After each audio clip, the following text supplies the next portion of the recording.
ইরানকে নিয়ে নতুন বার্তা দিয়েছেন প্রেসিডেন্ট ডোনাল্ড ট্রাম্প। তিনি দাবি করেছেন তেহরান চুক্তি করতে চাইলেও এখনও প্রস্তুত নয়। একই সঙ্গে ইরানের বিরুদ্ধে কঠোর অবস্থান অব্যাহত রাখার ঘোষণা দিয়েছেন ট্রাম্প। জর্জিয়ার এক সমাবেশে তিনি নিহত সেনাদের স্মরণ করার পাশাপাশি ইরানের বিরুদ্ধে কঠোর অবস্থানের পুনরাবৃত্তি করেন। এর আগে নিহত 4 সেনাকে শেষ শ্রদ্ধা জানাতে ডেলাওয়্যারের ডোভার এয়ারফোর্স বেইজে যান প্রেসিডেন্ট।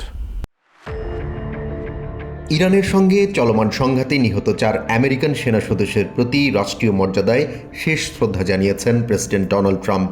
ডেলাওয়্যারের ডোভার এয়ারফোর্স বেইজে অনুষ্ঠিত ডিগনিফাইড ট্রান্সফার অনুষ্ঠানে তিনি ডিফেন্স সেক্রেটারি পিট হেগসেথ সহ শীর্ষ সামরিক কর্মকর্তাদের সঙ্গে উপস্থিত থেকে জাতীয় পতাকায় মোড়ানো কফিনের প্রতি স্যালুট জানান।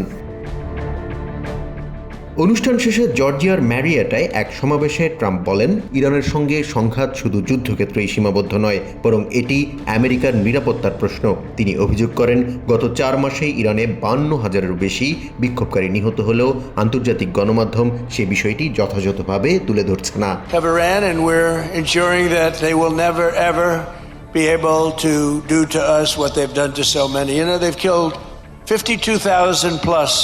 ট্রাম্প বলেন, ডোভার এয়ারফোর্স বেজে নিহত সেনাদের মরদেহ গ্রহণের অনুষ্ঠান তার দায়িত্বের সবচেয়ে কঠিন মুহূর্তগুলোর একটি। তিনি জানান, নিহত ফার্স্ট লেফটেন্যান্ট টাইলার জেমস ফিহানের পরিবারের সঙ্গে তার ব্যক্তিগতভাবে কথা হয়েছে এবং তাদেরকে এয়ারফোর্স ওয়ানে করেই জর্জিয়ায় নিয়ে আসেন।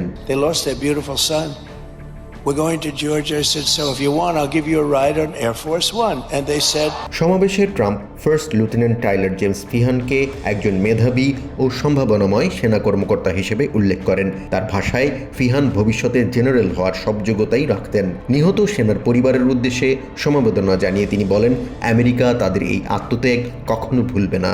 Tyler Feehan, and he was a person that was going all the way. He was going to be a general. He would have been a general very quickly. এদিকে ইরানের সঙ্গে সম্ভাব্য আলোচনার বিষয়ে মন্তব্য করেন প্রেসিডেন্ট ট্রাম্প। তিনি দাবি করেন, তেহরান চুক্তি করতে আগ্রহী হলেও এখনও আলোচনার জন্য প্রস্তুত নয়। তার অভিযোগ, ইরান প্রতিবার আলোচনায় বসে চুক্তির শর্ত পরিবর্তনের চেষ্টা করে। তবে তার বিশ্বাস, খুব শিগগিরই ইরান আলোচনার জন্য প্রস্তুত হবে। They make a deal, they want to change it and everything. They're not ready. They'll be ready very soon.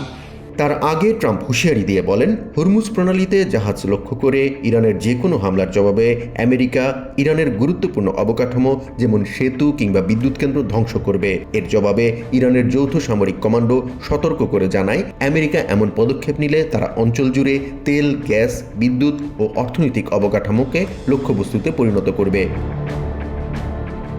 পেন্টাগনের দেয়া তথ্য অনুযায়ী ইরানের সঙ্গে চলমান সংঘাতে এখন পর্যন্ত 18 জন আমেরিকান সেনা সদস্য নিহত এবং 450-র বেশি আহত হয়েছেন।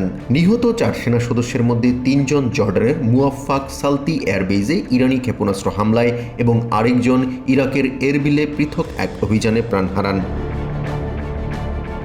এদিকে আগামী সেপ্টেম্বর মাসেই সরকার আংশিকভাবে অচল হয়ে পড়তে পারে বলে সতর্ক করেছেন প্রেসিডেন্ট ট্রাম্প। রিপাবলিকান ও ডেমোক্রেটদের মধ্যে বাজেট নিয়ে অচলাবস্থার আশঙ্কা প্রকাশ করে তিনি সেনেটে ফিলিবাস্টার নিয়ম বাতিলের আহ্বান জানান।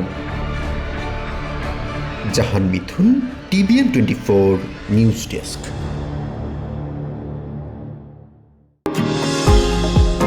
নিউ ইয়র্ক থেকে সম্প্রচারিত TVN 24 টেলিভিশন বিশ্বজুড়ে বাঙালির কণ্ঠস্বর।